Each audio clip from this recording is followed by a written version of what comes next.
സദ്യയിൽ ഒഴിച്ചുകൂടാൻ പറ്റാത്തൊരു ഐറ്റമാണല്ലോ പരിപ്പ്. അപ്പം ഇന്ന് നല്ലൊരു പരിപ്പിൻ്റെ റെസിപ്പി നോക്കിയാലോ. വീഡിയോസൊക്കെ ഇഷ്ടമാവുകയാണെങ്കിൽ എല്ലാവരും ഒന്ന് ലൈക്ക് ചെയ്ത് സബ്സ്ക്രൈബ് ചെയ്യണേ. അപ്പോൾ നമുക്ക് വേഗം തന്നെ റെസിപ്പിയിലോട്ട് പോവാം.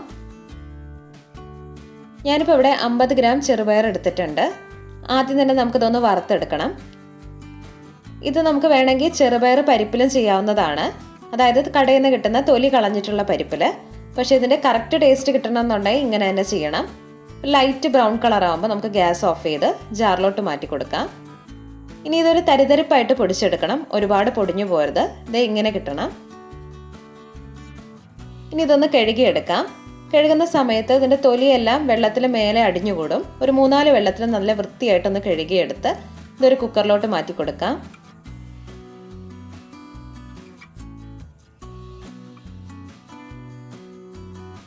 ഇതിലോട്ട് 1 ടീസ്പൂൺ ഉപ്പ്, 1/2 ടീസ്പൂൺ മഞ്ഞൾപ്പൊടി, 4 അല്ലി ചെറിയുള്ളി,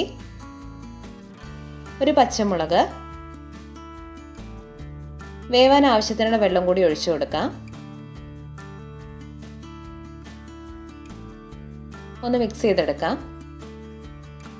എന്നിട്ടിത് വേവിക്കാൻ വെക്കാം. ഒരു 3-4 വിസിലൊക്കെ വരുമ്പോഴേക്കും പരിപ്പൊക്കെ നന്നായിട്ട് വെന്ത് കിട്ടും. ആ നേരം കൊണ്ട് അരപ്പ് തയ്യാറാക്കാം. ജാറിലോട്ട് 2 പിടി നാളികേരം, 1 അല്ലി വെളുത്തുള്ളി, 1/4 ടീസ്പൂൺ ജീരകം, 1/4 ടീസ്പൂൺ മഞ്ഞൾപ്പൊടിയും കൂടി ചേർത്ത് ഇത് നല്ല ഫൈനായിട്ടൊന്ന് അരച്ചെടുക്കാം. ഇനി നമ്മൾ വേവിച്ച് വെച്ചേക്കുന്ന പരിപ്പ് ഒരു ചട്ടിയിലോട്ട് ഒഴിച്ചു കൊടുക്കാം. ഇതിലോട്ട് അരപ്പും കൂടി ഒഴിച്ച് മിക്സിയുടെ ജാറിൽ കുറച്ച് വെള്ളവും കൂടി ചേർത്ത് ഒഴിച്ചു കൊടുക്കാം. ഒന്ന് മിക്സ് ചെയ്യാം.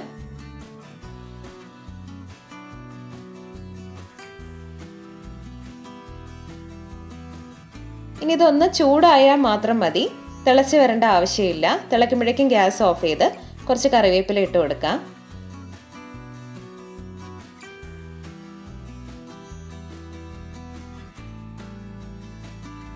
ഇനി ഇതിൻ്റെ കറക്റ്റ് ടേസ്റ്റ് വരുന്നത് നമ്മൾ നെയ്യോ പച്ച വെളിച്ചെണ്ണയോ ചേർക്കുന്നിടത്താണ്. അപ്പോൾ 1 ടീസ്പൂൺ നെയ്യോ പച്ച വെളിച്ചെണ്ണയോ ചേർക്കാവുന്നതാണ്. ഞാനിപ്പോൾ ഇവിടെ നെയ്യാണ് ചേർത്തിട്ടുള്ളത്. അപ്പോൾ നമ്മുടെ പരിപ്പ് റെഡി ആയിട്ടുണ്ട്.